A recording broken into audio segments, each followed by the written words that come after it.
Vous aimez quand on vous dit « Mais non, c'est rien, ne pleure pas, ne te mets pas en colère, calme-toi » Vous aimez ça? Franchement, moi pas. Et les enfants, c'est encore pire. Ils sont en plein apprentissage émotionnel. Leur cerveau n'est pas du tout opérationnel pour pouvoir réguler leurs émotions. Et ils ont besoin qu'on valide leurs émotions. C'est le sujet du jour. Alors, qu'est-ce que la validation des émotions? C'est très simple. Il suffit d'ouvrir ses yeux et ses oreilles, de regarder l'enfant et d'ouvrir sa bouche pour dire « Je vois que tu ressens ceci ».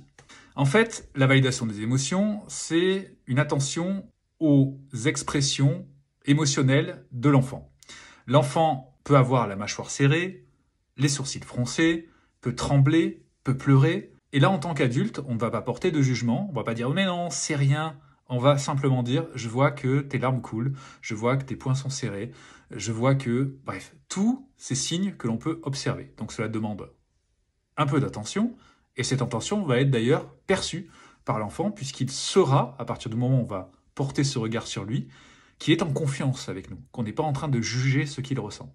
Et lorsqu'il va entendre qu'on verbalise ce que nous voyons, déjà au niveau de ses expressions corporelles, il va lui aussi petit à petit s'apaiser parce qu'on va lui offrir cette empathie, cette attention, et il va, comme je le disais, sentir qu'il est en confiance avec nous. Donc ceci va peut-être lui permettre deux choses. Premièrement, de décharger totalement son émotion jusqu'au bout, parce qu'on va lui dire « vas-y, laisse-toi aller, je t'en prie, je suis là ». Deuxièmement, de pouvoir apaiser son état émotionnel, parce qu'une fois que la décharge émotionnelle aura eu lieu, il se sentira mieux, fatigué peut-être, parce qu'il est difficile de traverser une colère notamment, ou même une tristesse, donc il sera peut-être fatigué, mais en l'occurrence, il se sentira mieux du point de vue émotionnel.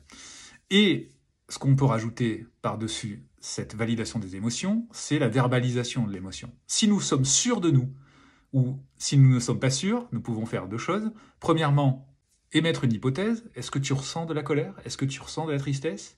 L'enfant peut dire oui ou non. D'ailleurs, s'il dit oui ou non, ça signifie qu'il est déjà suffisamment apaisé pour répondre. Ou alors pas encore dans la phase explosive de l'émotion. Il a toujours accès à son cortex orbitofrontal. Ou alors on peut carrément lui demander « Qu'est-ce que tu ressens actuellement ?»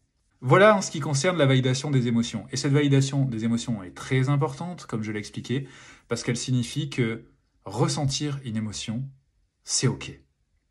Et ce feu vert pour l'acceptation de l'émotion est essentiel, parce qu'une émotion, désagréable notamment, est reliée à un besoin qui n'est plus satisfait.